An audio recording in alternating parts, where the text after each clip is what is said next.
नमस्कार, बहुत स्वागत है आपका। शरद पूर्णिमा, बहुत इंतजार के बाद माँ लक्ष्मी का जन्मदिन। जी हाँ दोस्तों, इसी दिन माँ लक्ष्मी समुद्र मंथन से प्रकट हुई थी और बहुत ही पुण्यदायक पर्व माना जाता है। जीवन भर धन लक्ष्मी के पीछे भागते हैं, सुख समृद्धि ऐश्वर्य की चाह रखते हैं और माँ लक्ष्मी का अगर जन्मदिन है तो इस दिन इन्हें मनाना तो बनता है। और जन्मदिन में हम केक नहीं काटेंगे बल्कि माँ लक्ष्मी को खीर अर्पित करेंगे बस। और फिर देखिए माँ लक्ष्मी कैसे प्रसन्न होती हैं। दोस्तों, वैसे तो शरद पूर्णिमा के दिन बहुत सारे उपाय किए जाते हैं और ऐसा माना जाता है कि घोर से घोर आर्थिक संकट भी इस दिन उपाय करने से दूर हो जाता है और जीवन में सुख समृद्धि ऐश्वर्य की वर्षा होने लगती है। तो चलिए हम आपको उपाय बताते हैं। सबसे पहले तो माता अष्टलक्ष्मी, अगर आपके घर में तस्वीर है तो अच्छी बात है, नहीं तो माँ लक्ष्मी की तस्वीर के सामने आप माँ को तिलक कीजिए। तिलक कैसे करेंगे? केसर अगर है तो अच्छी बात है, नहीं तो सिंदूर से तिलक लगाएं। अगर आप पुरुष हैं तो आप माँ के चरणों में रख दें।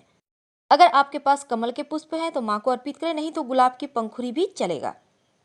अब आपको करना क्या है? माँ बहुत धन देती हैं जीवन में।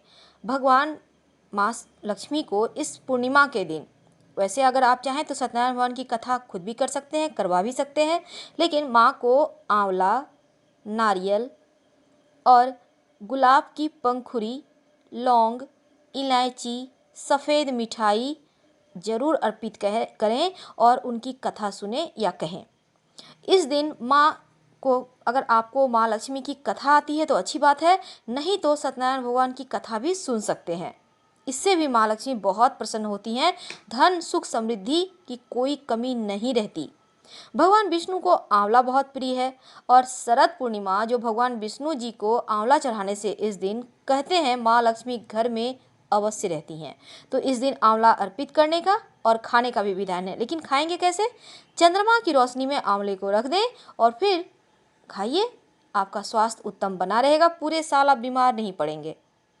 माँ लक्ष्मी इसी दिन अवतरित हुई थी और इस दिन अगर सिद्धि लक्ष्मी कवच, श्री सूक्तम या कनकधारा स्त्रोत का पाठ आप करते हैं तो यकीन मानिए जीवन में धन की कमी 7 पीढ़ियों तक नहीं सताएगी।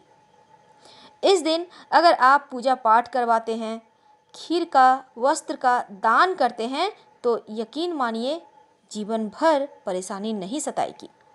दोस्तों, इस दिन काले कपड़े भूलकर भी मत पहनिएगा, इस बात का विशेष ध्यान रखिएगा।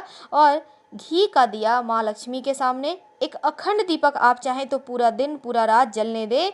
ऐसा करने से इस दीपक की शक्ति आपके घर माँ लक्ष्मी को खींच लाएगी। और इस दीपक में 2 लौंग जरूर डालिएगा।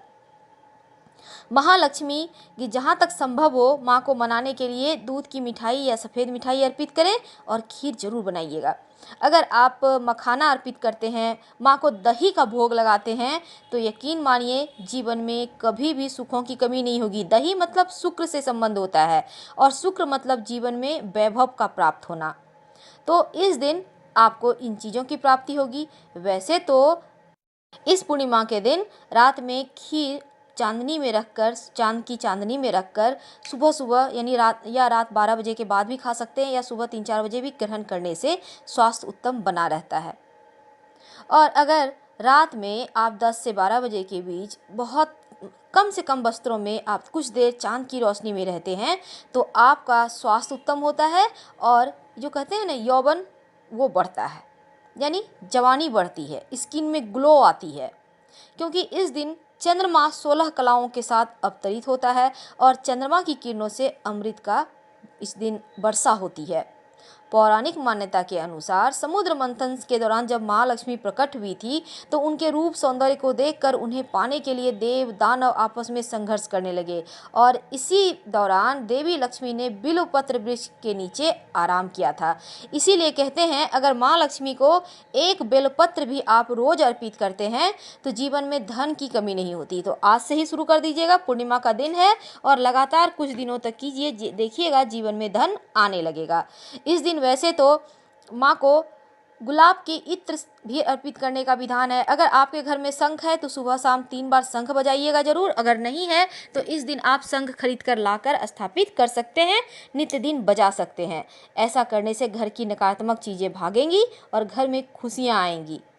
धन, सुख, समृद्धि और ऐश्वर्य की देवी माँ लक्ष्मी को आप पूजा पाठ करने के बाद अपने घर में रहने की प्रार्थना जरूर कीजिएगा और माँ की कृपा देखिए फिर कैसे बरसती है। आश्विन मास की पूर्णिमा है, तो इस पूर्णिमा की रात खीर का वितरण किया जाता है या फिर पूर्णिमा चांद की रोशनी में खीर रखकर खाया जाता है ताकि स्वास्थ्य उत्तम रहे। इस पूर्णिमा के दिन धन के लिए, प्रेम के लिए और स्वास्थ्य के लिए उपाय भी किए जाते हैं। मान्यता है कि रात में देवी लक्ष्मी पृथ्वी का भ्रमण करती हैं शरद पूर्णिमा को और भक्तों से पूछती हैं कौन जाग रहा है, इसलिए इसे कोजागरी पूर्णिमा भी कहते हैं।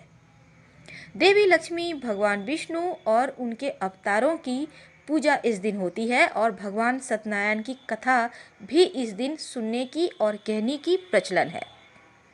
दोस्तों, इस दिन घर में प्रेम पूर्वक रहना चाहिए।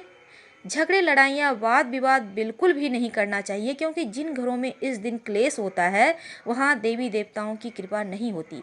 वैसे तो क्लेश करना ही नहीं चाहिए, और अगर आप पूजा पाठ का सच में चाहते हैं कि आपको इसके बेनिफिट मिले तो बहुत संयम से रहें। पूर्णिमा की तिथि को दीपक जलाने का विधान है। एक तो दीपक आप माता लक्ष्मी के सामने जरूर जलाएं और घी का दिया जलाइएगा और माँ को सफ़ेद मिठाई का भोग लगाइए या फिर खीर का भोग लगाइए और गुलाब की पंखुड़ी या गुलाब का इत्र अर्पित करें। साथ ही माँ के मंत्रों से माँ को प्रसन्न करें। और कई बार तो आप इस पूर्णिमा को होता क्या है, चंद्रमा को मजबूत करने के लिए भी उपाय किए जाते हैं। पूर्णिमा के दिन आप तुलसी के पास दीपक जलाइएगा, परिक्रमा भी कीजिएगा, लेकिन तुलसी को छूना नहीं है, इस बात का ध्यान रखिएगा। और माता लक्ष्मी के पास आप अपने घर में जलाइए। मान्यता है कि द्वापर युग में भगवान श्री कृष्ण ने गोपियों के संग रास भी इसी दिन रचाया था वृंदावन के निधिवन में। और इस दिन भगवान शिव की विशेष रूप से पूजा करने का विधान है। शिवलिंग पर चांदी के लोटे से अगर दूध अर्पित किया जाए तो चंद्रमा संबंधी तमाम परेशानियां दूर हो जाती है। और शाम के समय शिवालय जाकर एक घी का दिया जरूर जलाना चाहिए, वहाँ प्रकाश फैलाना चाहिए, तो शिव की कृपा हमेशा ही बनी रहती है।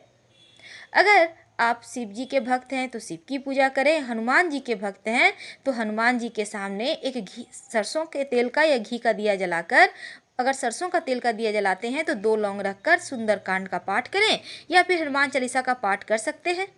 आप घर में भी कर सकते हैं, मंदिर जाकर भी कर सकते हैं। इस दिन तो दान देने का भी विधान है।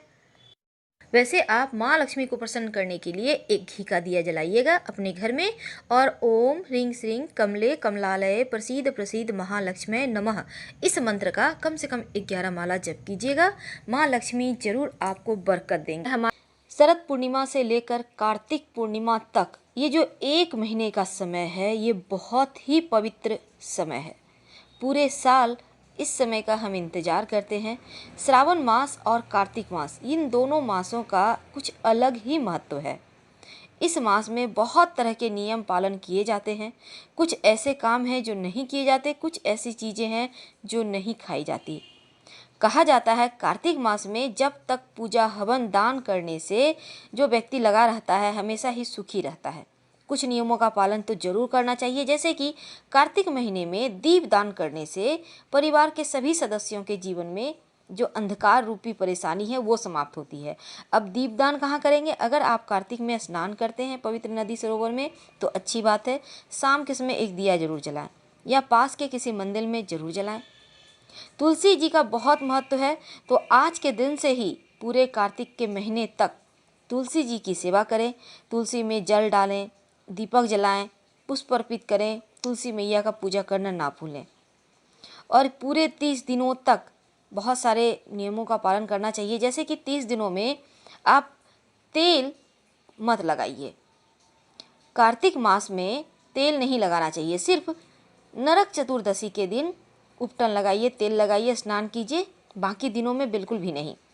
और दाल नहीं खानी चाहिए कार्तिक के महीने में। उड़द, मसूर, सरसों के दाने नहीं खाने चाहिए, नहीं तो आपके आर्थिक जीवन में बाधाएं आती है। जहाँ तक संभव हो ब्रह्मचर्य का पालन करें। अगर पालन नहीं करते हैं तो पति पत्नी और संतान भी उनको भी दोष लगता है, यानी संयम से रहें। नहीं भी व्रत करते हैं तो कम से कम झगड़े, लड़ाई, वाद विवाद जैसी चीज़ें ना करें, जिससे कि घर में कलह कलेश हो और माता लक्ष्मी जो आने वाली हैं वो भी रूठ कर चली जाएं। वैसे तो इन दिनों में, कार्तिक के महीने में बैगन नहीं खाना चाहिए, क्योंकि बैगन अशुद्ध है और कार्तिक में बैगन नहीं खाया जाता है। और इस समय आप दूध, दही, पनीर इन चीज़ों का सेवन कर सकते हैं, लेकिन बैगन, मसूर की दाल और मूली, इन चीज़ों का, दाल कोई भी दाल है, इसका सेवन कम से कम करें, या ना करें तो और भी अच्छा है।